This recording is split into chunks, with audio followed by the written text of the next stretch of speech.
என் அன்பான சொந்தங்களுக்கு என் இனிய வணக்கம். இன்றைய ஆன்மீக பதிவில் இன்று சங்கடகர சதுர்த்தி நாளில் விநாயகப் பெருமானை மனமுருகி வேண்டி விநாயகப் பெருமானுக்கு இந்த ஒரு பொருளை மட்டும் நீங்கள் வாங்கி கொடுங்க. உங்கள் வாழ்க்கையில் எப்படிப்பட்ட தீராத சங்கடங்கள் இருந்தாலும் அது அனைத்துமே நீங்கும். உங்களுடைய வேண்டுதலும் கண்டிப்பாக நிச்சயமாக விநாயகப் பெருமான் நிறைவேற்றி கொடுப்பார். அதனால் முழு நம்பிக்கையோடு எந்த வழிபாடாக இருந்தாலும் செஞ்சு பாருங்கள். கண்டிப்பாக அதற்கான பலன் நிச்சயம் உண்டு. அதை பற்றின தெளிவான தகவலை தான் இந்த பதிவில் பார்க்க இருக்கிறோம். இதே மாதிரி அடுத்தடுத்த இன்ட்ரெஸ்டிங்கான தகவல்கள்லாம் தெரிஞ்சுக்கணுன்னா மறக்காமல் நீங்கள் நம்ம சேனலை சப்ஸ்கிரைப் பண்ணிவிட்டு வாட்ச் பண்ணுங்கள். அப்போ தான் நான் போடுற வீடியோஸ் எல்லாமே தவறாமல் உங்களுக்கு நோட்டிஃபிகேஷன் வரும். இப்போ வீடியோக்குள்ளே போகலாம். சங்கடகர சதுர்த்தி அப்படின்னாலே என்ன அப்படின்னா சங்கடம். நம்ம வாழ்க்கையில் எப்படிப்பட்ட தீராத கஷ்டங்கள், பிரச்சனைகள், நோய்கள், பிணிகள் எதுவாக இருந்தாலும் சரி, ஹர அப்படிங்கிறது நீக்குதல் என்பதன் பொருள்.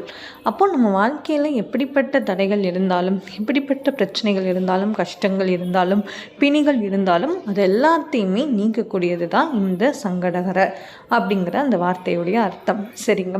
இப்போ இந்த சதுர்த்தி அப்படின்னாலே பொதுவாக விநாயக பெருமானுக்கு உரிய நாள். அதிலும் ஒரு மாதத்தில் ஒரு முறை வரக்கூடிய சங்கடகர சதுர்த்தி நாள் ரொம்பவே விசேஷமான ஒரு நாள் விநாயக பெருமானுக்கு. அப்போது விநாயக பெருமானை சங்கடகர சதுர்த்தி நாளில் நம்ம வழிபாடு செஞ்சு வர நம்ம வாழ்க்கையில் இருக்கிற எப்படிப்பட்ட தடைகளாக இருந்தாலும் அது அனைத்துமே நீங்கும். மாதத்தில் வரக்கூடிய இந்த சங்கடகர சதுர்த்தி நாள் இன்று நவம்பர் 19 செவ்வாய்க்கிழமை அன்று வருகிறது. செவ்வாய்க்கிழமை அன்று சங்கடகர சதுர்த்தி நாள் மாலை நேரத்திற்கு அப்புறமாக எல்லா விநாயகப் பெருமானுடைய கோவில்கள்லையுமே விநாயகப் பெருமானுக்கு அபிஷேகங்கள், தீப ஆராதனைகள்லாம் நடைபெறும். சதுர்த்தி பூஜை நடைபெறும். கண்டிப்பாக அந்த பூஜையில் கலந்துக்கோங்க.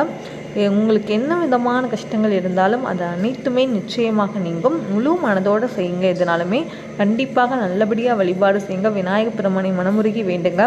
விநாயகர் அகவல் அந்த பாடல்கள்லாம் பாராயணம் பண்ணுங்கள். விநாயகருடைய மந்திரம் தெரிஞ்சால் அதை பாராயணம் பண்ணுங்கள் ஒரு 108 முறை. மறுபடியும் விநாயகப் பெருமானுக்கு உங்களால் முடிஞ்சால் அருகம்புல் வாங்கி நீங்கள் வீட்டில் விநாயகப் பெருமானுடைய படத்திற்கோ சிலைக்கோ வைத்து வழிபாடு செய்யுங்க. உங்களால் முடிந்த எளிய நெய்வேத்தியம் வைங்க. ஒரு தீப ஆராதனை காட்டிக்கோங்க. அதே மாதிரி கோவில்லையும் சதுர்த்தி பூஜைகளில் கலந்துக்கோங்க. அப்படி நீங்கள் கோவிலுக்கு செல்லும்போது விநாயகப் பெருமானுக்கு இந்த ஒரு பொருளை நீங்கள் வாங்கி கொடுங்க.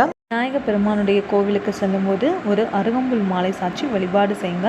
அதே மாதிரி அருகம்புல்லை எடுத்து நீங்கள் என்ன பண்ணுங்கள் அப்படின்னா ஒரு மாலையாக கட்டி கூட நீங்கள் விநாயகப் பெருமானுடைய படத்திற்கோ சிலைக்கோ வீட்டில் நீங்கள் போட்டுக்கலாம். இல்லைன்னா மாலை கட்டணும் கூட இல்லை, கொஞ்சமாக எடுத்து நீங்கள் அவருடைய பாதத்தில் வைக்கலாம். இந்த மாதிரி மாதத்துக்கு ஒரு முறை வரக்கூடிய சங்கடகர சதுர்த்தி நாளன்று விநாயகப் பெருமானுடைய கோவிலுக்கு செல்லும்போது விநாயகப் பெருமானுக்கு அங்கே நடைபெறக்கூடிய அபிஷேகத்திற்கு தேவையான பொருட்கள் வாங்கி கொண்டுக்கலாம். அதே மாதிரி அருகம்புல் மாலை சாட்சி வழிபாடு செஞ்சுவாங்க. இப்படி ஒவ்வொரு மாதமும் நீங்கள் செஞ்சு வர கண்டிப்பாக உங்கள் வாழ்க்கையில் இருக்கிற தீராத சங்கடங்கள் நிச்சயமாக தீர ஆரம்பிக்கும். கண்டிப்பாக விநாயகப் பெருமான் அந்த எல்லா பிரச்சனைகளையும் தீர்த்து உங்களுக்கு என்ன வர வேண்டுமோ அதை கொடுத்து உங்களுக்கு நிச்சயம் அருள் புரிவார். அதனால் முழு நம்பிக்கையோடு செஞ்சு பாருங்கள். கண்டிப்பாக எல்லாமே நல்லபடியாக நடக்கும். இந்த தகவல் பயனுள்ளதாக இருந்தனா மறக்காமல் நம்ம சேனலை சப்ஸ்கிரைப் பண்ணிவிட்டு வாட்ச் பண்ணுங்கள். Thank you all.